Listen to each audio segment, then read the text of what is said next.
بسم الله الرحمن الرحيم. اللهم صل وسلم وبارك على سيدنا محمد وعلى آله وصحبه أجمعين. النهاردة هنعمل لحمة معصجة، بس شايفين لون اللحمة فاتح مش غامق ازاي وجميل ما شاء الله كده.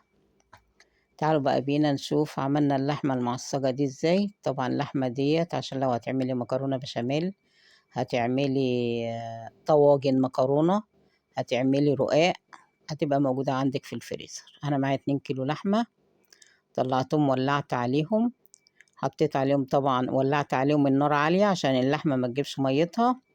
التوابل بتاعتهم: ورق لورو، حبهان، جوز الطيب، توابل لحمة، ملح وفلفل وكزبرة ناشفة.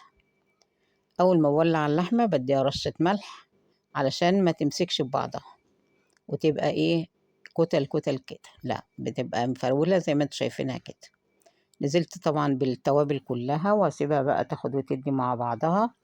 معايا كمان البصل اهوت، جبت البصل فرمته في المفرمة. 2 كيلو لحمة حطيت لهم 1.5 كيلو بصل. عايزة تحطي 2 كيلو بصل حطي، البصل طبعا بيخليها حلوة.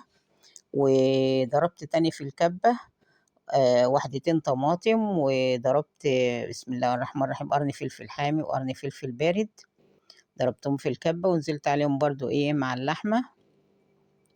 الطماطم برضو بتخلي لونها حلو وبتخلي طعمها حلو. حطيت، ما تنسيش ان انا حطيت كمان بابريكا. وادي كده اللحمة بتاعتي بعد ما عصقتها عبيتها في اكياس. عايزة تعبيها في اطباق عبيها، انا عبيتها في اكياس عشان اما اجي احتاجها الاقيها. ايه رأيكم بقى في اللحمة بتاعتي؟